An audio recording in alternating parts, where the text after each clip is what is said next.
Thank you for watching Why I Killed You TV. Make sure to like, comment, share, and subscribe to this particular video and this particular YouTube channel. I would greatly appreciate it. So, I don't know what's going on in New England, guys. They have found their 13th body.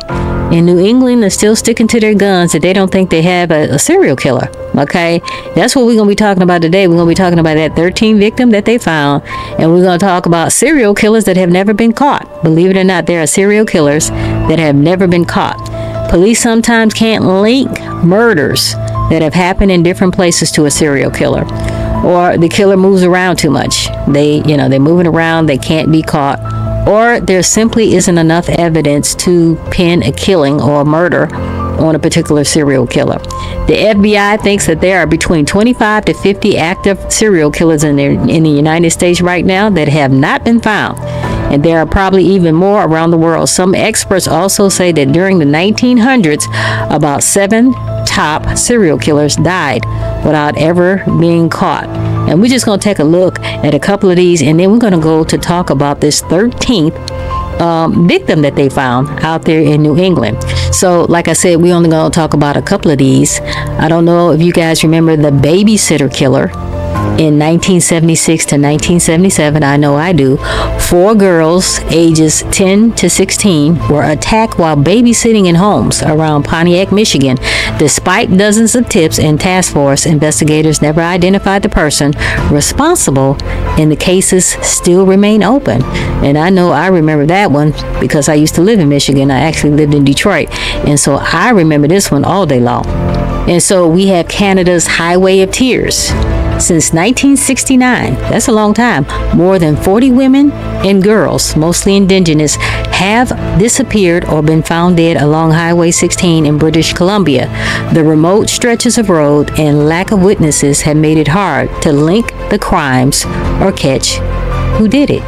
So this next one is a little confusing to me. This is Scotland's Bible John. Between 1968 and 1969 in Glasgow, 3 women were lured from dance halls and murdered. The press named the suspect Bible John because he quoted scriptures to his victims, but he was never caught or even possibly identified. So how do they know that he quoted scriptures if all 3 of the women were killed? So I'm a little confused on that one. But this person was never identified, never caught. Then we have the West Mesa bone collector in New Mexico. In 2009, workers digging in a desert west of Albuquerque uncovered the remains of 11 women buried in shallow graves. Police believe a serial killer left the bodies there between 2003 and 2005, but no one has ever been arrested. Brother went in and called her, and they just disappeared from the Wilson Middle School. It has been 16 years since the remains of 11 women and an unborn child were found on Albuquerque's West Mesa, and to this day, families still do not have answers. Monica Logroño is joining me now, and Monica, you actually spoke to the woman's mother, who says that it's not only the loss of her daughter, but also her daughter's cousin as well. That's exactly, unfortunately, right, Zach. So Jane Perea says the last time she saw her daughter, Jamie Barela, was when she and her cousin, Evelyn Salazar, went to a park after a family gathering.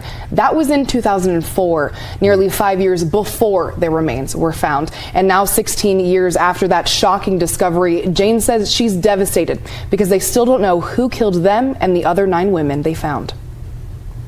There's somebody out there that knows somebody. For 16 years, parents like Jane Perea haven't had answers. They don't even contact us, nothing. We hear whatever I hear through the grapevine. February 2nd, 2009, Albuquerque police found the remains of 11 women and an unborn child buried in shallow graves in the West Mesa after a dog found a bone coming out of the ground. Of those women, 15-year-old Jamie Barela and her cousin, 27-year-old Evelyn Salazar, who both disappeared in 2004. Her cousin went in and called her, and they just disappeared from the Wilson Middle School in the park. She didn't even fix her hair or nothing.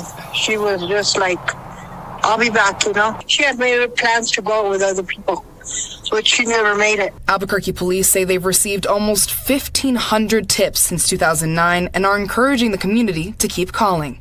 We, have persons of interest that we're looking into, and we continue. So I just don't want it to be out there where we're losing tips because people assume that we've got this number one suspect, and we're not there yet. Now APD is proposing a new law they hope will help move things along. The legislation would identify DNA even when someone has died. For example, if a person who was arrested for a felony died before they were charged, under this law, their DNA would be in the federal DNA system, CODIS. The department believes that technology could be the answer to solving cold cases like the West Mesa murders. I hope they do, because if anything was to happen to me, at least I could go in peace. Of the 11 women, 10 had a common link: prostitution and drugs. The only one who didn't was Jamie. But Perea argues those facts shouldn't matter. It's hard, you know?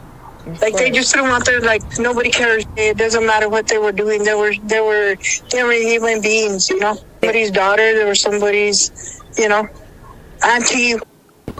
Then we had and this is the last one we're going to talk about before we talk about this 13th victim they found in New England. Then we have the New York's alphabet killer.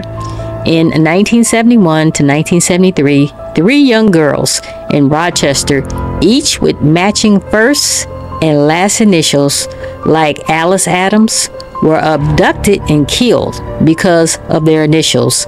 And the murder earned the nickname Alphabet Killer.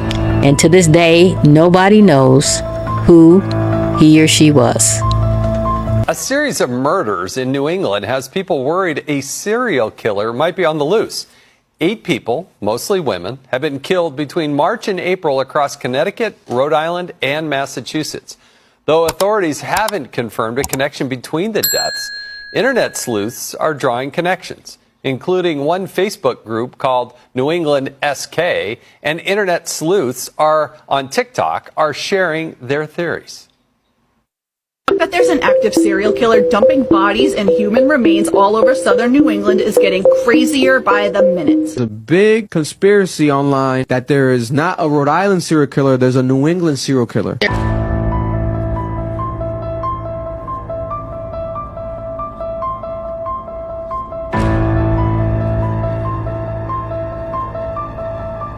So let's talk about this 13th body found in New England. On June the 1st, 2025, a passerby discovered the body of 21-year-old Adriana Suazo in a quiet wooded area near 143 Central Avenue in Milton, Massachusetts, about 8 miles south of Boston.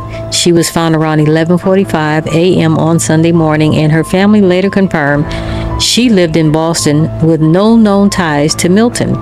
Adriana's death marks the 13th unexplained female death in New England since early March. In the past 3 months, at least a dozen other women have been found dead under mysterious circumstances across Massachusetts, Connecticut, Rhode Island, and Maine. These cases share the unsettling pattern of bodies appearing in remote or wooded spots far from the main roads or populated areas. The series of discoveries began on March the 6th when 24-year-old Paige Fannon's body was recovered near Norfolk River in Connecticut. Soon after, a human skull turned up outside Plymouth, Massachusetts, followed by more women in other quiet towns. Online groups, especially a Facebook group called the New England Serial Killer, sprung up as people tried to connect the dots. Some victims show signs of dismemberment, while others have no visible injuries. Most were in their late teens to early 30s. Though each department handles its own case, the similar locations and victim profiles has heightened public fears. In Adriana's case, investigators noticed that there was no obvious cuts or bruises or any marks on her body. The Office of Chief Medical Examiner in Massachusetts has taken custody of her remains to perform an autopsy and determine the cause of the death. Adriana's family describes the circumstances as deeply suspicious and is pushing for clear answers about why she ended up in that Milton wood. Do you think there is a New England serial killer? They hate you. You're gonna die. I don't want to do this.